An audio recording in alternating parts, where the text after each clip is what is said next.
आप देख रहे हैं देवास का अपना विश्वसनीय न्यूज चैनल राष्ट्रीय नवाचार। तालियों के साथ हम सभी माननीय मुख्यमंत्री जी का अभिनंदन करते हैं। माननीय मुख्यमंत्री जी, मैं अनुरोध करता हूं चिड़ावत भाजपा मंडल अध्यक्ष श्री राजेंद्र पटेल जी से, श्री राजीव खंडेलवाल जी भाजपा जिला अध्यक्ष, सांसद महोदय श्री महेंद्र सोलंकी साहब से। अरे यहाँ मत करो यार, प्लीज नहीं राजू भैया, हमारे बीच उपस्थित श्री राजेंद्र वर्मा जी,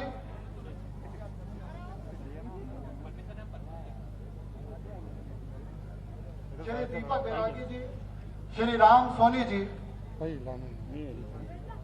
और श्री शिवराज सिंह जी जवासिया जी से अनुरोध, कृपया मुख्यमंत्री जी का स्वागत करें।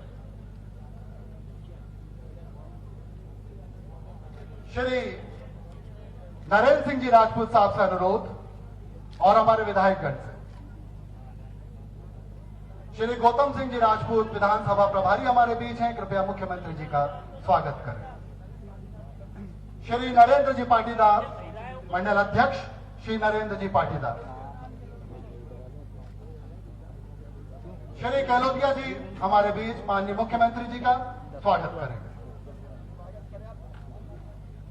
स्वागत की बेला को हम यहीं विराम देते हैं और इसके बाद अनुरोध, हमारे अतिथिगण यहां उपस्थित हैं जो स्वागत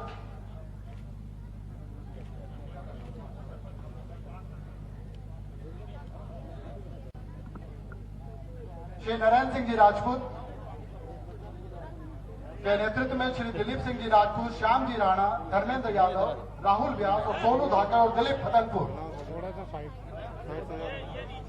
और इसके बाद श्री मधुसूदन जी पटेल जी से निवेदन। माननीय मुख्यमंत्री जी ने अब स्वागत को विराम देने के लिए कहा है। मैं उसको उनके आदेश को लेते हुए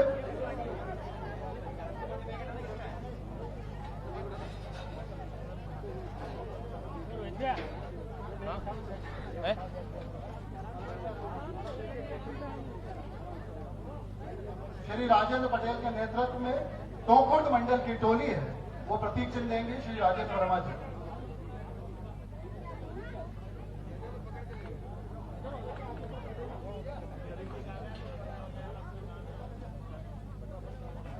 हमारे बीच माननीय मुख्यमंत्री जी का कहना है हम सीधे कर्म क्षेत्र की ओर चलें और सबसे पहले समस्त अतिथियों का हम सब यहाँ स्वागत करते हैं। मधुसूदन पटेल जी हैं, दुर्गेश जी खींची हैं, जितेंद्र जी मंडलोई हैं, सभी की ओर से स्वागत। और माननीय जिलाधीश महोदय से निवेदन कि वे आए और कार्यक्रम की रूपरेखा संक्षिप्त में हमारे सामने उद्देश्य को रखें। माननीय चंद्रमौली शुक्ला साहब।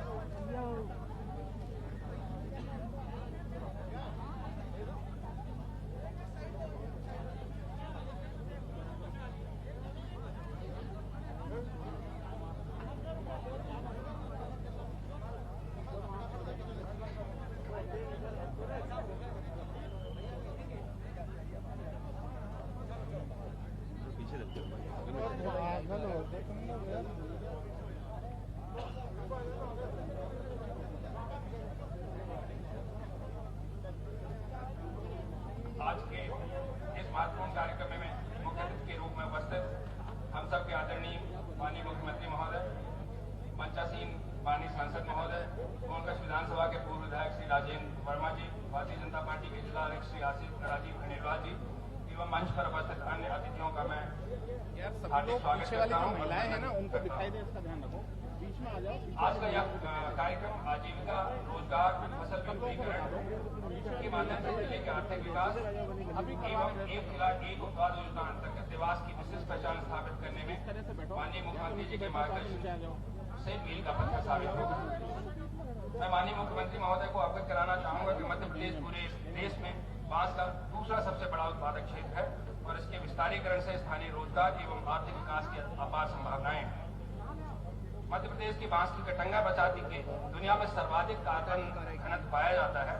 इसका मतलब ये है कि अगर इसकी प्रोसेसिंग करके इससे फर्नीचर बनाए जाए तो इमारती लकड़ी का एक बहुत ही बेहतर विकल्प होगा।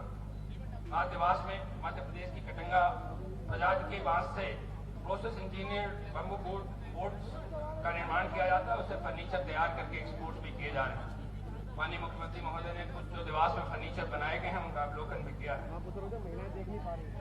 आने वाले दिनों में कच्चे माल के रूप में कटंगा बांस की भारी मांग होगी और इसकी पूर्ति हेतु स्व सहायता समूहों के माध्यम से राजस्व एवं वन विभाग की मनरेगा को कन्वर्जन करके बांस रोपण का कार्य किया जा रहा है। आज इस कार्यक्रम के माध्यम से लगभग 1000 एकड़ में बांस रोपण का कार्य प्रारंभ किया गया है। 34 स्व सहायता समूह हैं जो आज की तारीख में बांस रोपण के कार्य में लगे हैं और उनको अब जो पुराने हैं उनको बोनस भी प्राप्त होना प्रारंभ हो गया है। बांस की खेती करने से निम्न लागत पर चौथे वर्ष से लगभग 1 लाख रुपए की आमदनी प्रारंभ हो जाती है और यह आमदनी जो है आगामी 30 से 35 वर्षों में बिना किसी लागत से या बहुत ही निम्न लागत से लगातार होती रहती है।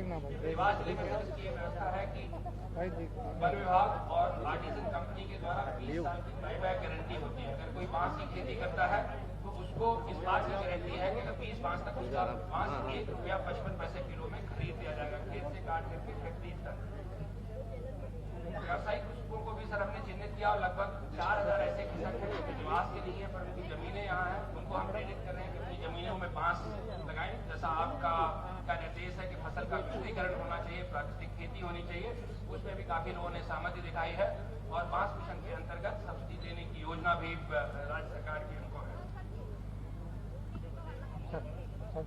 माननीय मुख्यमंत्री महोदय के संज्ञान में यह भी लाना चाहूंगा कि एक जिला एक उत्पाद के तहत मध्य प्रदेश में कटंगा बांस से निर्मित मेड इन देवास और काफी भारी संख्या में ईस्टर्न यूरोप में देवास से बने हुए प्रोडक्ट पहुंचे हैं। देवास की दिशा में राष्ट्रीय एवं अंतर्राष्ट्रीय स्तर पर अपनी पहचान स्थापित करेगा। माननीय मुख्यमंत्री महोदय की अभी कराना चाहूंगा कि राष्ट्रीय ग्रामीण आजीविका मिशन देवास जिले में 5782 सहायता समूह क्रियाशील है एवं रोजगार के शासकीय दायित्वों का निर्वहन करना इन्होंने प्रारंभ कर दिया है। विगत वर्षों में उपार्जन में हमारी दीदियों ने केवल लगभग 13 समूहों ने जिले में 186 कड़वे सिलाई केंद्र समूहों ने 5 करोड़ 5 लाख के पेमेंट के अगेंस्ट में 1 करोड़ 34 लाख रुपए का शुद्ध लाभ अर्जित किया। खटांबा स्थित हमारा जो पोषण आहार है वो भी दीदियों द्वारा ही संचालित किया जा रहा है। मैं इस कार्यक्रम के माध्यम से आपको आश्वस्त करना चाहता हूं कि देवास जिला स्वरोजगार एवं एक जिला एक उत्पाद तथा फसल विविधीकरण में अपनी विशिष्ट पहचान शीघ्र स्थापित करेगा। मैं एक बार पुनः सभी अतिथियों का स्वागत करता हूं, अभिनंदन करता हूं। जय हिंद।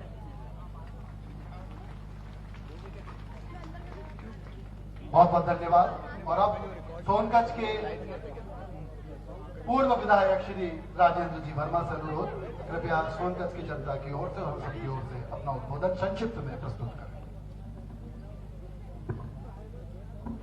बोलिए भारत माता की, भारत माता की, भारत माता की। मंच पर विराजमान मध्य प्रदेश की 7.5 करोड़ जनता के मुकुट बनी हम सबके हृदय के हार, और जो दिन में सुबह की शुरुआत पर्यावरण के पौधे लगाकर करते हैं, दिन में कोरोना की चिंता करते हैं और रात में उस गरीब व्यक्ति के पास कमलावती स्टेशन पर जो फुटपाथ पर ठंड में सोता रहता है उसको कम्बल उड़ाकर रात में 1 बजे जाते हैं। इसे माननीय मुख्यमंत्री शिवराज सिंह चौहान जी का आपसे आग्रह करूंगा कि जरा दोनों हाथ उठाकर जोरदार ताली बजाकर उसका स्वागत करें। मंच पर विराजमान हमारे यशस्वी जिलाध्यक्ष राजू खंडेलवाल जी, सम्मानीय हमारे सांसद महेंद्र सोलंकी जी, नरेंद्र सिंह राजपूत जी, गौतम राजपूत जी, उपस्थित मंच पर सभी वरिष्ठ नेतागण, उपस्थित सभी मातृशक्ति और सभी भाइयों बहनों को मेरा दोनों हाथ जोड़कर आपके चरणों में मस्तक रखकर सादर प्रणाम। मैं तो बस एक लाइन कहना चाहता हूं कि मुझसे कुछ भूल हो गई हो तो आज शिवराज जी को साक्षी मानकर उसके लिए मैं आपसे दोनों हाथ जोड़कर क्षमा मांगता हूं। बस इतना कहना चाहता हूं, मैं उस शिवराज सिंह चौहान और अटल बिहारी वाजपेयी की विचारधारा का अनुयायी हूं। इस बार आपका आशीर्वाद भी मिला, कोई बात और हमारी गाड़ी के पहिए थमे नहीं है। चुनाव हारे तीसरे दिन से हमने कमलनाथ के खिलाफ आंदोलन करके आपके सुख दुख में आज तक हम लोग हराए जा रहे हैं, क्योंकि मैंने जैसा कि कहा कि माननीय शिवराज जी और अटल बिहारी वाजपेयी जी की उस विचारधारा का मैं अनुयायी हूँ। क्या हार में, क्या जीत में, किंचित नहीं भयभीत में, कर्तव्य पथ पर जो मिला ये भी सही वो भी सही, काल के कपाल पर लिखता हूँ मिटाता हूँ, गीत नया गाता हूँ, गीत नया गाता हूँ। आपकी जीवन का एक एक क्षण, रक्त का समर्पित करूंगा।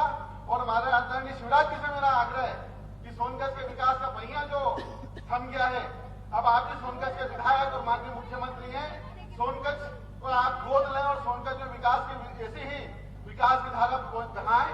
आप सबके चरणों में मस्तक रखकर पुनः हाथ जोड़कर एक अंतिम पंक्ति से अपनी बात समाप्त करना चाहता हूं कि कामयाबी के सफर में मुश्किलें तो आएंगी ही, परेशानियां दिखाकर तुमको डराएंगी ही, चलते रहना कि कदम ना रुकने पाए, अरे मंजिल ही तो है मंजिल, एक दिन तो आएगी। बहुत बहुत धन्यवाद। भारत माता की जय। बहुत बहुत धन्यवाद श्री राजेंद्र वर्मा जी। और अब जिला पंचायत के अध्यक्ष श्री नरेंद्र सिंह,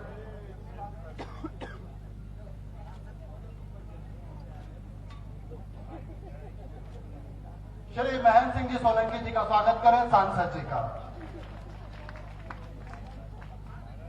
मंच पर विराजमान प्रदेश के यशस्वी मुख्यमंत्री आदरणीय शिवराज सिंह जी चौहान साहब, जिले के अध्यक्ष राजीव खंडेलवाल जी, पूर्व विधायक राजेंद्र वर्मा जी, पूर्व जिला पंचायत के अध्यक्ष आदरणीय नरेंद्र सिंह राजपूत साहब, यहाँ उपस्थित सभी मेरी माताएं, बहनें, मेरे मित्रों और भारतीय जनता पार्टी के सभी कार्यकर्ता बंधु, उपस्थित पत्रकार बंधु, साथियों, हमारे प्रदेश के यशस्वी मुख्यमंत्री जी निरंतर 18 से 20 घंटे तक काम करते हैं।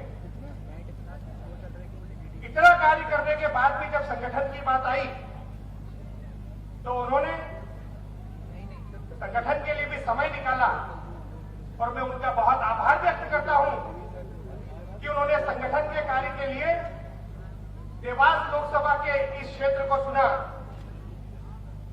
मैं उनसे निवेदन करता हूं कि पूर्व में भी उनका आशीर्वाद, उनकी कृपा इस क्षेत्र पर रही है, आगे भी इसी प्रकार से उनकी कृपा, उनका आशीर्वाद इस क्षेत्र पर बना रहे। मैं केवल कम शब्दों में आपसे इतना निवेदन करता हूं कि इस क्षेत्र में विकास की अपार संभावनाएं है, अपार क्षमता है। बहुत बहुत धन्यवाद। भारत माता की जय। और जोरदार तालियों के साथ, समय सीमा है, ज्यादा से ज्यादा सुनना चाहते हैं माननीय मुख्यमंत्री जी श्री शिवराज सिंह जी चौहान आपके समक्ष मार्गदर्शक। आंधी नहीं तूफान है, शिवराज सिंह चौहान है। आंधी नहीं तूफान है।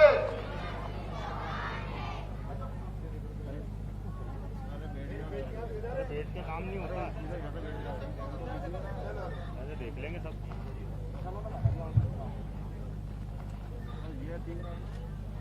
मेरे साथ इस कार्यक्रम में उपस्थित हमारे सांसद आदरणीय महेंद्र सोलंकी जी, जिलाध्यक्ष भारतीय जनता पार्टी भाई राजीव खंडेलवाल जी, पूर्व विधायक हमारे वरिष्ठ नेता भाई राजेंद्र वर्मा जी, जिला पंचायत के अध्यक्ष, उनका भाषण होना था लेकिन मेरे कार्यक्रम थे इसलिए उन्होंने उनका समय मुझे दे दिया। भाई नरेंद्र सिंह राजपूत जी, राम सोनी जी, गौतम सिंह जी, नरेंद्र पाटीदार जी, हमारे कलेक्टर, कमिश्नर, सभी अधिकारीगण, चिड़ावत में उपस्थित मेरे सभी आदरणीय वरिष्ठगण, बुजुर्गवार, मेरी माताओं, मेरी बहनों, मेरे भांजे और मेरी लाडली भांजियों,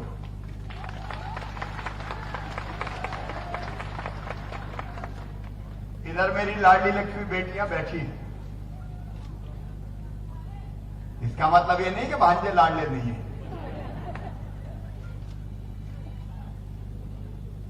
मैं सचमुच में इनको देखता हूं तो अभिभूत इसलिए हो जाता हूं कि लाडली लक्ष्मी योजना मैंने 2006 में चालू करी थी और उस समय जिन बेटियों को गोद में खिला के मैंने इनको लाडली लक्ष्मी के प्रमाण पत्र सौंपे थे, उनमें से कुछ बेटियां अब 12वीं में हैं, 11वीं में, और कुछ तो कॉलेज में जाने वाली हैं। इनको देखता हूं तो मन संतोष से भर जाता। मैं लाडली लक्ष्मी योजना का आपको प्रभाव बताना चाहता हूं। बचपन में मैंने अपने गांव में भी देखा। मैं भी चिड़ावत तो बड़ा गांव, मेरा गांव बहुत छोटा है, हालांकि चिड़ावत भी मेरे गांव है, इतना प्यारा गांव है। हमने देखा कि मां भी थोड़ी बेईमानी करती बेटा और बेटी में। बेटे से ज्यादा लाड, बेटी से कम प्यार। अरे कोई पूछे कि भैया आना चाहिए कि बेटी, तो बोले बेटी तो ठीक है, भैया आ जाए तो ज्यादा अच्छा। मेरे मन में लगता था ये भेदभाव क्यों होता है। एक जगह मैं बोल रहा था, भाषण दे रहा था, तब मैं कुछ नहीं था, सांसद विधायक नहीं था। तो मैंने बोलते हुए कहा कि बेटी को आने दो, बेटी है तो कल है। तो एक बूढ़ी अम्मा खड़ी हो गई, बड़ा भाषण दे रहा हूं, भैया बेटी को आने दो, बेटी आई बड़ी हो गई और शादी करी तो दहेज का इंतजाम कर तू कराएगा, आ गया बेटी को आने दो, बेटी को आने दो। तो मेरे दिल में लगा कि शिवराज गड़बड़ है, भाषण से कुछ नहीं होगा। तब मेरे मन में एक विचार आया कि कोई ऐसी योजना बना के जिससे बेटी अगर पैदा हो इस धरती पे तो वो लखपति होनी चाहिए। तो उसमें से मैंने बनाई लाडली लक्ष्मी योजना और उसमें तय किया कि बेटी के जन्म के समय 30,000 रुपए के बचत पत्र माता पिता के हाथ में देंगे। मतलब सरकार अपने खजाने से 30,000 रुपए उस बेटी के लिए सुरक्षित करेगी। और मैं तय किया 5वीं पास करके 6वीं में जाए तो 2,000, 8वीं पास करके 9वीं में जाए तो 4,000, 10वीं पास करके 11वीं में जाए तो 6,000। और जब वो बेटी बड़ी हो जाए 21 साल की तो सीधे 1 लाख रुपया उसको और मिल जाए, बेटी लखपति हो। और आज मुझे खुशी है कहते हुए 40 लाख लाडली लक्ष्मी बेटियां मध्य प्रदेश की धरती पर हैं, जिनमें से कुछ मेरी बेटियां यहां बैठी। और इस साल मैंने ये भी तय कर दिया कि जो बेटियां लाडली लक्ष्मी कॉलेज में जाएगी, मामा 25,000 रुपया उनको और अलग से देगा पढ़ने के लिए। बेटे भी पढ़े, बेटियां भी पढ़े, लेकिन बेटी बोझ नहीं है। अब वो भावना कम हो गई। पहले ज्यादा थी कि बेटी नहीं बेटा होना चाहिए, लेकिन अब मैं एक आंकड़े बता रहा हूं। जब ये लाडली लक्ष्मी योजना बनी 12-13, ये तो 6 में बनी थी, 12-13 में 1,000 बेटों पे बेटी पैदा होती थी 912। इस साल भारत सरकार के आंकड़े आए, मध्य प्रदेश में अब 1,000 बेटों पे 956 बेटियां जन्म ले रही है। बेटियों की संख्या बढ़ रही है।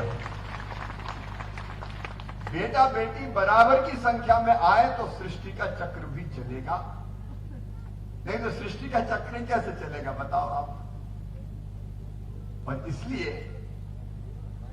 बेटियों के प्रति मेरे मन में लाभ बचपन से हमेशा रहा है। आज जब हम यहां आए तो मैंने कहा भाई देखो, क्या तो मैं चिड़ावत रहा हूं छोटे कार्यक्रमों के लिए। कलेक्टर बोले सर आप आएंगे तो लोग आएंगे तो वो मिलेंगे कहां आपसे, फिर छोटे कार्यक्रम में भीड़ ज्यादा आ जाएगी। तो हमने सोचा कोरोना के नियमों का पालन करते हुए एक जगह आप सबके भी दर्शन करेंगे, लेकिन मैंने ये कहा था कि भीड़ नहीं होना चाहिए, मास्क होना चाहिए और दूर दूर थोड़ा बैठे रहना चाहिए। मैं देख रहा हूं मेरी बहनें भाई यहां जो बैठे हैं वो दूरी बना के बैठे हैं। देखिए कई तरह का विचार, एक मेरी बहनों के बारे में, इनकी जिंदगी बदलनी है और जिंदगी बदलनी तो कई तरह के काम करने पड़ेंगे। उनमें से एक काम है हमारा स्व सहायता समूह बना के जो हमारी गरीब या निम्न मध्यम वर्गीय परिवार की बहनें उनकी आमदनी बढ़ाए। तो एक अभियान पूरे मध्य प्रदेश में चला है कि स्व सहायता समूह बना के हम बहनों को कई तरह के काम सौंपे। जैसे अभी हमने स्कूल की गणवेश बनाने का, यूनिफॉर्म ड्रेस बनाने का काम सौंपा। तो वो काम पूरे जिले में 5 करोड़ कितने लाख का था? 5 करोड़ 40 लाख का था। ये सब यूनिफॉर्म सिली हमारे बहनों के स्व सहायता समूह ने, और एक साल में 1 करोड़ रुपए से ज्यादा उनने बचा लिया। तो ये उन स्व सहायता समूहों के पास ये पैसा गया, मतलब बहनों के पास पैसा आया। अगर ये हम नहीं करते तो कोई बड़ा ठेकेदार बनू का पैसा उसके खाते में जाता। हमने तय किया कि 7 पोषण आहार बनाने के कारखाने हमारी बहनें ही चलाएंगी। उनमें से शायद एक अपने देवास जिले में खटांबा में, उसमें काम शुरू हुआ कि नहीं, अभी चालू हो गया, पोषण आहार बनने लगा। इधर आओ मेरी बहन, अब देखो कोई कल्पना कर सकता है कि पोषण आहार बनाने का काम ये बहनें कर रही है, कारखाना। अभी क्या होता था, अभी बड़े ठेकेदार ठेका ले लेते थे और 800 करोड़ रुपया का काम था, 800 करोड़ का काम उनको मिलता था। वो 800 करोड़ रुपए का काम अब इनको मिल रहा है, मतलब अलग अलग जो समूह है उनको मिल रहा है, ताकि बहनों के खाते में पैसा जाए। अभी बांस मिशन का देखो मेरे दिमाग में है कि एक बहन की आमदनी धीरे धीरे ऐसी कोशिश कर शिवराज के 10,000 रुपया महीना हो जाए तो वो अपने घर का कामकाज करते हुए अपने पैरों पे खड़ी होकर अपने परिवार को चलाने में भी मदद करे। और इसलिए हमने कहा कि कई जगह खरीदी के काम में भी लग गई बहन, कई जगह अलग अलग तरह की चीजें बनाती है, बड़ी, पापड़, अचार, साबुन, सैनिटाइजर, मास्क, बड़े बड़े काम कर रही है। तो धीरे धीरे उनकी आमदनी बढ़ रही है। अब एक काम और जोड़ा यहां, बांस का रोपण का काम, वो काम भी हाथ में ले रही ना बहन। बिल्कुल बहन, आगे बढ़ते जाओ, भैया तुम्हारे साथ है, इसलिए तो फिर मुख्यमंत्री बन गया, बीच में तो हट गया था। तो ये महिला सशक्तिकरण की दिशा में एक बड़ा कदम पर मैं अपने किसान भाइयों से भी निवेदन करना चाहता हूं। एक तो ये कि वो बीमा का पैसा 2020 का, बस ज्यादा मेरी कोशिश है कि सब विवाद निपटा के इसी महीने खाते में डाल दूं, ज्यादा से ज्यादा फरवरी का पहला सप्ताह। अब आपको पता नहीं मामा कितनी कड़की में से गुजरा है कोरोना के कारण। इस बार थोड़ी हिम्मत हमने कर ली कि इस बार लॉकडाउन मत करो यार, जरा हिम्मत से निपटो, नहीं तो सभी चीजें बंद हो जाती, खजाने में पैसे नहीं बचता, तनख्वाह के लाने पड़ जाते हैं। तो 2-2 चक्कर, 2-2 कोरोना के वो, और इस बार तय किया कि मास्क लगाएं, दूरी बनाए, लेकिन काम धाम चालू रहने दें ताकि दुनिया भी तो चले, रोजी रोटी भी चले, तो वो भी डालूंगा। आप बिल्कुल चिंता मत करना, मामा उधारी नहीं रहने देगा। थोड़ी सी देर हो गई है, कंपनियों से विवाद था कुछ, वो पैसे का इंतजाम मैं कर रहा हूं। दूसरी बात, फसलों के बारे में विविधीकरण हमको करने का सोचना पड़ेगा। देखो अपन सब किसान बैठे हैं, अपन 2 चीजें सोचे। गेहूं, मैं ये नहीं कह रहा कि नहीं पैदा नहीं करना चाहिए, लेकिन इतना भारी मात्रा में गेहूं है कि मेरे पास आज समस्या ये है, अभी धान की खरीद चले कि रखेंगे कहां हम गेहूं, खरीदेंगे चाहे बाहर खेतों में भी बिछा कर करना पड़े। अगर थोड़ी थोड़ी खेती गेहूं की कम करके दूसरी चीजों की बढ़ाएं। अब एक उसमें उपाय है बांस का रोपण। ये बंजर जमीन पे भी हो सकता है और ये खेती की जमीन पे भी हो सकता है। अब देवास में बांस के फर्नीचर बन रहे हैं, आप में से देखा होगा कई लोगों ने, यहां रखे बांस के फर्नीचर। मेरे जाने के बाद जरा बांस का फर्नीचर भी, कटंगा बांस, और उसमें अगर आप बांस लगाएंगे तो बहन हो चाहे मेरे किसान भाई हो, बांस लगाने के लिए पहले साल 60 रुपया प्रति बांस के पेड़, दूसरे साल 36 रुपया की 40, दूसरे साल 36 और तीसरे साल 24 रुपया प्रति जीवित मास वो देंगे प्रति मास के पेड़ के। और खरीदने की गारंटी 20 साल तक। क्या नाम है कंपनी का? है आर्टिसन। ये कहां की कंपनी का नाम? अरे अपना नाम, अपने देश का नाम रखते हैं आर्टिफाइटिसन का। चलो अब जो भी सन हो, किसान की आमदनी बढ़नी चाहिए। तो 20 साल तक खरीदने की गारंटी। और इनका कहना है कि 1.5 लाख रुपया प्रति एकड़ कम से कम बचेगा। सही बात है कि नहीं? खरी पक्की होकर कह दूं, क्योंकि हमको आमदनी कब, देखो दूसरी फसल कब लगाएंगे लोग? तब लगाएंगे जब आमदनी की गारंटी हो। सही बात है कि नहीं? अंधेरे में लगा दी और बिकाई नहीं तो कहेंगे मामा मरवा दिया रे तुमने तो वो गारंटी भी है। तो धीरे धीरे मैं केवल बांस की बात नहीं कर रहा, अलग अलग फसलें और हम कैसे ले सकते हैं। गेहूं भी करें, थोड़े थोड़े जमीन में शुरू कर सकते हैं। 10 एकड़ है तो 1 एकड़ में ट्राई करो, 2 एकड़ में ट्राई करो। खेती में ज्यादा आमदनी कैसे बढ़े, इस विषय पे हमको सोचनी पड़ेगा। तो और भी कई फसलें हैं। एक और कॉन्सेप्ट है प्राकृतिक खेती का, उसको भी मैं भी शुरू करूंगा अपने खेत में। आपको पता मैं भी किसान हूं, और किसान ऐसा नहीं कि जमीन और खेत में कभी गए नहीं, मैं भी जाता हूं। मैंने पत्थर भी घेरा है, और मैंने डुली में जब ट्रैक्टर जब नहीं थे नहीं ज्यादा, तो नाड़ियां चलती थी, नाड़ियां पर अब तो भूले ही बाहर गए नाड़ी पाई।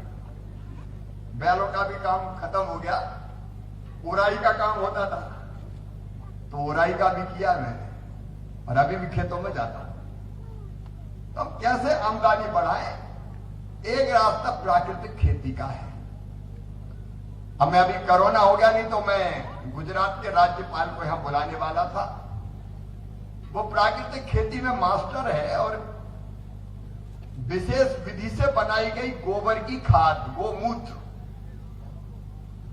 उससे जैविक उत्पाद पैदा होता है और पैदावार भी कम नहीं होती। जो अपने मन में धारणा है भाई जब तक नहीं डालो खाद, ये डीएपी यूरिया, तब तक नहीं होता। तो उसका भी उपाय है, तो उसका भी अपन प्रैक्टिकल करेंगे, पूरा प्रयोग करके देखेंगे, फायदा होगा तो उस दिशा में भी जाएंगे। ऐसे कई तरह के प्रयोग आमदनी बढ़ाने के। आज यहां बांस मिशन के अंतर्गत पौधों का रोपण हो रहा है। एक मेरे बेटा और बेटियों से कहना है कि हमको शिक्षा की पूरी व्यवस्था हम बदलने की कोशिश कर रहे हैं। अभी तक पॉपुलर डिमांड रहती थी हमारे गांव में हाई स्कूल खोलो, हायर सेकेंडरी स्कूल खोलो। अब मैंने खोले भी खूब, आप जानते हैं, लेकिन शिक्षा की गुणवत्ता अगर ठीक नहीं हुई तो वो पढ़ाई बेकार हो जाती है। इसलिए एक चीज इस साल हम शुरू कर रहे हैं, सीएम राइज स्कूल। ये स्कूल ऐसे होंगे जहां बड़ी संख्या में बच्चे पढ़ेंगे, और चिड़ावत में हम खोल रहे हैं, आपको पता है। आज मैंने भूमि पूजन किया, इनका भवन ही बनेगा लगभग 16 करोड़ रुपया का। इसमें लाइब्रेरी, इसमें प्रयोगशाला, आधुनिक स्मार्ट क्लास, सबकी व्यवस्था कर रहे हैं। और आसपास के गांव के बच्चे भी बसों से पढ़ने यहां आएंगे, और आधुनिक तरीके से शिक्षा के स्तर को ऊपर उठाते हुए हमारे जो बच्चे निकलेंगे वो किसी प्राइवेट स्कूल्स के बच्चों से कम नहीं होंगे, बेहतर होंगे पढ़ने में। ये कोशिश हमारी होगी। भैया किसान के बेटा बेटी भी अच्छी पढ़ाई क्यों न करें? धन्नू पन्ना कल्लू लल्ला, अगर गरीब मजदूर है तो उसके बेटा बेटी भी ठीक पढ़ाई करें। तो गांव गांव में स्कूल खोलने के बजाय हम 25 गांव के बीच में एक अच्छा स्कूल खोलें। बस जाएगी, बच्चों को लेके आएगी, शाम को छोड़ आएगी। तो कोई स्कूल हम बंद नहीं कर रहे, लेकिन अगर पढ़ाई सीएम राज स्कूल में अच्छी होगी तो बाकी गांव के बच्चे भी वहीं आएंगे। तो धीरे धीरे शिक्षा के स्तर को ऊपर उठाते चले जाना, ताकि बच्चों का भविष्य भी बेहतर बन जाए।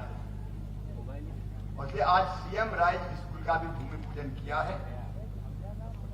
आज जब मैं आया तो मैंने कोशिश की गाइडलाइन कोरोना की पालन करते हुए अधिक से अधिक मिल सकूं। तो जब मैं जा रहा था तो दौड़ते दौड़ते बच्चे कह रहे थे मामा खेल का मैदान, मामा खेल का मैदान।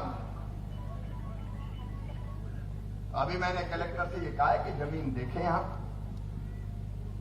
और खेल के मैदान के उपयुक्त शासकीय भूमि अगर है तो निश्चित तौर पर मेरे भांजो तुम्हें खेल का मैदान दिया जाएगा। बच्चे खेले कूदे दौड़े,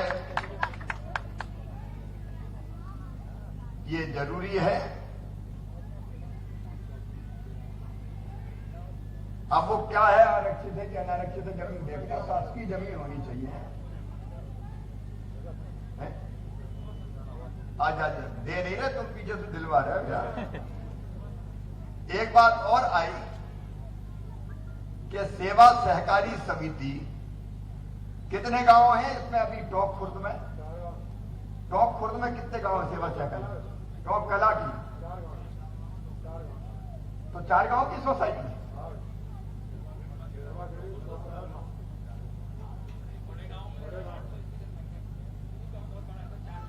यहाँ 4000 का, तो क्या करना, बना दें क्या? तो बना देंगे यार, उसमें क्या दिक्कत। मामा तो है ही मुख्यमंत्री, इसीलिए तो है?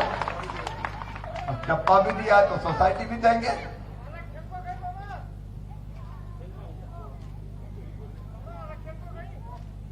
वो भी जारी रहेगा, चिंता मत करो, सबका और सबका जारी रहेगा। सामान्य वर्ग का 10%, ओबीसी का 27%, एससी का, एसटी का,